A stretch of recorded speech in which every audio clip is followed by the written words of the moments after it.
Have you ever watched intelligent people make catastrophically stupid decisions and wondered how this is possible? Have you noticed how entire societies can march toward destruction while convinced they're doing the right thing? Look around you, brilliant minds defending absurd positions, educated people parroting ideas they've never questioned, compassionate individuals supporting cruel policies because everyone else does. This isn't about lack of intelligence. This is about something far more terrifying that a German pastor discovered while watching his nation descend into madness. Dietrich Bonhoeffer realized that stupidity isn't intellectual, it's moral. And the most chilling part? You've fallen victim to it too. We all have. You've stayed silent when you should have spoken. You've agreed with the crowd without thinking. You've repeated opinions that weren't your own. Not because you're stupid, but because thinking independently requires courage that most of us lack. Bonhoeffer called this functional stupidity, and it killed him. But before he died, he left us a warning so urgent, so profound, that understanding it might be the difference between freedom and tyranny, between wisdom and destruction. The question is, are you brave enough to face what he discovered about yourself and the world around you? To understand the terrifying nature of Bonhoeffer's discovery, you first need to understand the man himself. Dietrich Bonhoeffer wasn't just any observer of human nature. He was a brilliant theologian, a philosopher, and ultimately, a man who paid the ultimate price for his insights. Born into privilege in 1906 Germany, he had every reason to remain silent, to blend in, to survive. But Bonhoeffer possessed something that most people lack: the courage to think independently, even when it meant standing alone. As the Nazi regime rose to power, Bonhoeffer watched in horror as his fellow Germans, intelligent, educated, cultured people, embraced ideas that any rational person should have rejected immediately. These weren't ignorant peasants or uneducated masses. These were professors, doctors, lawyers, and clergymen, people who should have known better, people who did know better, but chose not to act on that knowledge. And here's what disturbed Bonhoeffer most. These people weren't evil in the traditional sense. They weren't malicious psychopaths plotting world domination. They were ordinary individuals who had simply stopped thinking for themselves. They had surrendered their intellectual independence to the group, to authority, to the comfort of not having to make difficult moral decisions. This realization led Bonhoeffer to one of the most chilling insights in human psychology: that stupidity, not evil, is the greatest threat to civilization. But here's what will shock you even more. Bonhoeffer realized that this stupidity wasn't a personal failing. It was a choice, a moral choice that every single one of us makes every single day. And right now, as you're watching this, you're making that choice too. Bonhoeffer's breakthrough came when he stopped trying to understand stupidity as an intellectual problem and started seeing it as a moral one. In his famous work, Letters and Papers from Prison, he wrote something that should terrify every thinking person. Stupidity is a more dangerous enemy of the good than malice. One may protest against evil, it can be exposed and, if need be, prevented by use of force. Evil always carries within itself the germ of its own subversion. Against stupidity, we are defenseless. Think about that for a moment. Against stupidity, we are defenseless. Why? Because stupid people don't know they're being stupid. In fact, they're often convinced they're being virtuous, moral, and right. They have an answer for everything, a justification for every action, a reason for every belief, even when those beliefs contradict each other. But here's the key insight that separates Bonhoeffer's theory from everything else you've heard about human stupidity. It's not about intelligence. Some of the most functionally stupid people Bonhoeffer observed were highly intelligent. They could solve complex mathematical problems, write beautiful poetry, perform delicate surgeries, but when it came to moral and political questions, they became stupid. Not because they lacked the intellectual capacity to think clearly, but because they chose not to use it. Bonhoeffer identified stupidity as a sociological problem rather than a psychological one. It emerges not from individual mental deficiency, but from social conditions. When people surrender their individual judgment to the group, when they stop thinking critically about the ideas they're supposed to accept, when they prioritize belonging over truth, that's when functional stupidity takes hold. And here's the most disturbing part. Once someone becomes functionally stupid, they become immune to reason, evidence, and argument. You cannot convince them they're wrong because they're not operating from a place of rational thought. They're operating from a place of social conformity, disguised as moral certainty. Have you ever tried to argue with someone who was absolutely convinced they were right, even when presented with overwhelming evidence to the contrary? Have you ever watched someone you respect defend an obviously flawed position simply because their social group expected them to? That's functional stupidity in action, and the reason it's so dangerous is that it looks exactly like virtue from the inside. Now let me explain exactly how this process works, because understanding the mechanism is crucial to protecting yourself from it. Bonhoeffer observed that functional stupidity follows a predictable pattern, and once you see this pattern, you'll recognize it everywhere. First, there's the surrender of individual judgment. This doesn't happen all at once. It's gradual, almost imperceptible. It starts when we decide that thinking for ourselves is too difficult, too time-consuming, or too socially costly. Why wrestle with complex moral questions when the group has already provided the answers? Why risk social rejection by questioning popular beliefs? Why endure the discomfort of uncertainty when certainty is so readily available? This surrender feels good. It feels like belonging. It feels like virtue. When you adopt the group's beliefs without question, you're rewarded with acceptance, praise, and the comfortable feeling that you're on the right side of history. The problem is that once you stop exercising your capacity for independent moral judgment, it begins to atrophy. Like a muscle that isn't used, your ability to think critically about moral and political questions weakens over time. Second, there's the development of what Bonhoeffer called moral stupidity. The inability to distinguish between right and wrong when those distinctions conflict with group loyalty. The functionally stupid person doesn't ask, "Is this true?" or "Is this right?" They ask, "What does my group believe? And what will make me accepted?" They become incapable of moral reasoning that exists independent of social approval. This is why Bonhoeffer said that stupidity is more dangerous than evil. Evil people know they're doing wrong. They might not care, but they know. Stupid people genuinely believe they're doing right, even when they're causing tremendous harm. They have convinced themselves that their group loyalty is moral virtue, that their conformity is principled behavior, that their refusal to think independently is actually a form of humility. Third, there's the creation of an intellectual prison that the prisoner builds for themselves. The functionally stupid person becomes increasingly unable to process information that contradicts their group's beliefs.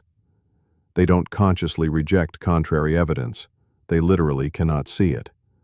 Their minds have become so structured around group conformity that independent thought becomes psychologically impossible. Think about this in your own life. Are there beliefs you hold simply because your social group expects you to hold them? Are there questions you avoid asking because the answers might be uncomfortable? Are there conversations you refuse to have because they might challenge ideas that are central to your identity? If so, you're experiencing the early stages of functional stupidity. And the scary part is that it feels completely normal from the inside. Now, here's where Bonhoeffer's insights become absolutely crucial for understanding our current moment. If you thought functional stupidity was dangerous in 1940s Germany, imagine how much more dangerous it is in the age of social media, echo chambers, and algorithmic reinforcement of our existing beliefs. Today, we have technology that makes the surrender of independent thought easier than ever before. Why think for yourself when the algorithm will tell you what to think? Why wrestle with complex issues when your social media feed provides prepackaged opinions complete with emotional validation? Why risk the discomfort of intellectual humility when you can have the comfort of moral certainty delivered directly to your device 24 hours a day? The result is functional stupidity on a scale that Bonhoeffer could never have imagined. Millions of people who are technically intelligent but morally stupid. People who can navigate complex technology but cannot navigate basic moral questions. People who have access to more information than any generation in human history, but who know less about how to think critically about that information. And just like in Bonhoeffer's time, the functionally stupid are convinced they're the smart ones. They believe they're informed because they consume information constantly. They believe they're moral because they hold the correct opinions. They believe they're thinking because they're constantly reacting to new stimuli. But consuming information is not the same as thinking. Having opinions is not the same as moral reasoning. Reacting to stimuli is not the same as independent judgment. The most terrifying aspect of modern functional stupidity is how it masquerades as intellectual sophistication. People who have never had an original thought in their lives believe they're free thinkers because they can recite the approved talking points with eloquence and passion. People who have never questioned a single belief handed to them by their social group believe they're independent thinkers because they can argue effectively against the other side's talking points.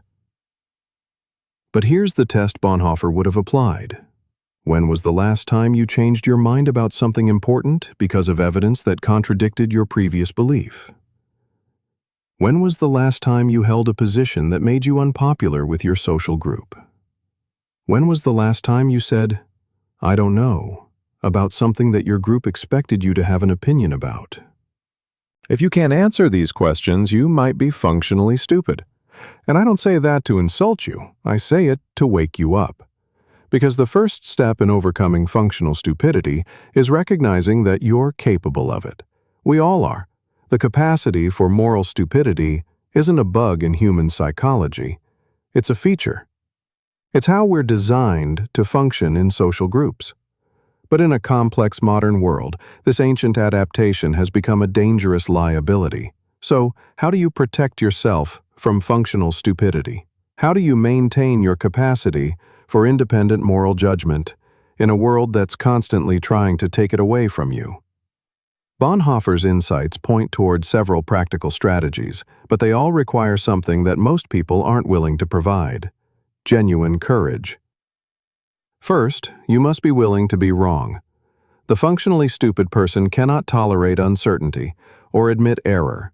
They need to have an opinion about everything, and they need that opinion to align with their group's expectations. The antidote to this is intellectual humility, the recognition that your understanding is limited, that your beliefs might be mistaken, and that changing your mind in response to evidence is a sign of strength, not weakness. Second, you must be willing to be unpopular. Functional stupidity thrives on the need for social approval. If you cannot tolerate being disliked, disagreed with, or excluded, you will inevitably surrender your independent judgment to maintain group membership. This doesn't mean you should be contrarian for its own sake, but it does mean you should be prepared to stand alone when necessary. Third, you must actively seek out perspectives that challenge your existing beliefs. The functionally stupid person surrounds themselves with people who think exactly like they do and consume only information that confirms what they already believe. If everyone you follow on social media agrees with you, if all your friends share your political views, if you never read books or articles that challenge your worldview, you're creating the perfect conditions for functional stupidity to take hold. Fourth, you must practice saying, "I don't know." The functionally stupid person has an opinion about everything, often on topics they know nothing about. They mistake having strong feelings for having informed opinions. The antidote is recognizing the limits of your knowledge and being comfortable with uncertainty. But here's what Bonhoeffer understood that most people miss. These practices require moral courage, not just intellectual discipline. The reason most people become functionally stupid isn't because they lack intelligence. It's because they lack the courage to use their intelligence when it conflicts with their social environment. This brings us to the tragic end of Bonhoeffer's story and the ultimate validation of his theory. Bonhoeffer didn't just write about the dangers of functional stupidity. He lived as the antithesis of it. When his fellow Germans surrendered their moral judgment to the Nazi regime, Bonhoeffer maintained his independence. When his fellow pastors compromised their principles for social acceptance, Bonhoeffer stood firm. When the cost of thinking independently became literally a matter of life and death, Bonhoeffer chose truth over survival. On April 9, 1945, just weeks before Germany's surrender, Dietrich Bonhoeffer was executed by hanging at Flossenbürg concentration camp. His crime? Refusing to be functionally stupid. His punishment? Death. His legacy? A warning about the greatest threat to human civilization that we're still failing to heed. Bonhoeffer's execution wasn't just the elimination of a political enemy. It was the inevitable result of what happens when functional stupidity becomes the dominant mode of social organization. The functionally stupid cannot tolerate the presence of genuinely independent thinkers, because independent thinkers remind them of what they've given up. They pose an implicit challenge to the comfortable lies that functional stupidity depends on. This is why Bonhoeffer said we are defenseless against stupidity. You cannot reason with functional stupidity because it isn't based on reason. You cannot appeal to the moral sense of the functionally stupid because they have surrendered their moral sense to the group. You cannot present evidence to change their minds because they are not operating from a place where evidence matters. The only defense against functional stupidity is to refuse to participate in it yourself, even when the cost is high, even when it means being misunderstood, rejected, or persecuted, even when it means standing alone against the crowd, even when it means, as it did for Bonhoeffer, losing everything. Now you understand what Bonhoeffer discovered and why it cost him his life. The question is, what are you going to do with this knowledge? Because make no mistake, you are facing the same choice that every German faced in the 1930s and 1940s. Not the choice between good and evil, but the choice between thinking and not thinking, between independence and conformity, between courage and comfort. Right now, in this moment, you are being invited to surrender your intellectual independence. Your social media feeds are telling you what to think. Your peer groups are pressuring you to conform. Your political tribes are demanding loyalty. Your institutions are asking you to trust rather than verify. And all of this pressure comes disguised as virtue, as social responsibility, as moral duty. The functionally stupid response is to pick a side and defend it without question. The Stoic response, the response Bonhoeffer would recognize and approve of, is to maintain your intellectual independence, regardless of the social cost. To think for yourself, even when thinking leads to uncomfortable conclusions. To stand alone when necessary. To say, "I don't know," when you don't know. To change your mind when the evidence demands it. This isn't easy. If it were easy, functional stupidity wouldn't be the dominant mode of human social organization. It requires daily practice, constant vigilance, and genuine moral courage.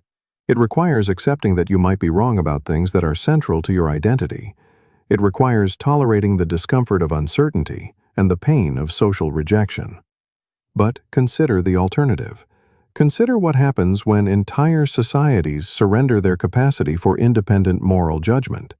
Consider what happens when functional stupidity becomes the norm rather than the exception. Consider what happened in Germany in the 1930s and 1940s, and ask yourself whether you're willing to be part of preventing that from happening again. Bonhoeffer's theory of stupidity isn't just an interesting psychological observation. It's a warning about what we become when we stop thinking for ourselves, a warning about the price of intellectual conformity, a warning that we ignore at our own peril. The ancient Stoics understood something that aligns perfectly with Bonhoeffer's insights, that our capacity for rational, independent thought is both our greatest strength and our most vulnerable asset. Marcus Aurelius wrote, "You have power over your mind, not outside events. Realize this, and you will find strength." But that power over your mind is something you must actively maintain, something you must fight for every single day. The Stoic path is the antidote to functional stupidity because it demands that you take responsibility for your own thinking. It insists that you examine your beliefs, question your assumptions, and maintain your intellectual independence even when it's difficult. It teaches you to value truth over comfort, wisdom over social approval, and moral courage over group conformity. This is why channels like the Stoic path matter more than ever. We're not just discussing ancient philosophy, we're providing tools for intellectual self-defense in an age of unprecedented functional stupidity. We're creating a community of people who are committed to thinking for themselves, even when that thinking leads to unpopular conclusions. If Bonhoeffer's warning resonates with you, if you recognize the dangers of functional stupidity in your own life and in the world around you, then subscribe to the Stoic Path. Hit that notification bell. Share this video with people who need to hear this message. Because the fight against functional stupidity isn't something you can win alone. It requires a community of independent thinkers who support each other's commitment to truth over comfort. The choice is yours. You can surrender your intellectual independence for the comfort of group conformity, or you can choose the difficult path of independent thought. You can become functionally stupid, or you can develop the moral courage that Bonhoeffer embodied. You can be part of the problem, or you can be part of the solution. But remember, once you've seen what Bonhoeffer saw, once you understand the true nature of functional stupidity, you can never unsee it. You'll recognize it everywhere, in yourself, in others, in institutions, in entire societies. And once you see it, you'll face the same choice that Bonhoeffer faced, to speak truth to power, regardless of the cost. The question is, do you have the courage to think for yourself in a world that's trying to do your thinking for you? Do you have the strength to stand alone when necessary? Do you have the wisdom to recognize functional stupidity when you encounter it, especially when you encounter it in yourself? Your answer to these questions will determine not just your own intellectual freedom, but the kind of world we create together. Choose wisely. The stakes have never been higher.